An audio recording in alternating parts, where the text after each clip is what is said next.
Qu'est-ce que ça vous évoque, ces personnages en noir et blanc un peu inquiétants? Ce sont des œuvres de Belkis Hayon, une artiste cubaine présente à la Biennale de Venise 1993, même si ces œuvres, elles, ont bien failli ne jamais y arriver. Il faut dire qu'à l'époque, Cuba traverse une grave crise économique et qu'il y a des pénuries d'essence, donc impossible de conduire Hayon à l'aéroport. Mais qu'à cela ne tienne, Belkis Hayon enfourche son vélo, son beau-frère aussi pour porter ses bagages, et son père suit derrière à vélo lui aussi, avec les œuvres de Belkis. Ces œuvres, ce sont des collaggraphies réalisées en collant différents matériaux qui vont du papier de verre aux épluchures de légumes sur un support en carton avant de les colorer à l'encre. Ensuite, l'artiste presse le tout sur une feuille de papier. Donc c'est une technique qui est un peu entre le collage et la gravure. Avec cette technique, Belkis Hayon arrive à obtenir des détails incroyables et des textures vraiment fascinantes, même en noir et blanc. Dans ses œuvres, on retrouve souvent des personnages énigmatiques, voire un peu inquiétants, aux grands yeux mais sans bouche par exemple. Ils sont en fait issus des croyances locales de Cuba. Et c'est pas rare que l'artiste elle-même s'y représente sous les traits d'une princesse mythique.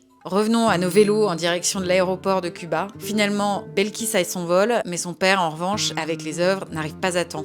Heureusement, grâce à une amie qui vole elle aussi de Cuba à l'Italie, les œuvres arrivent quelques heures à peine avant le début de la biennale. Ouf, il était moins une.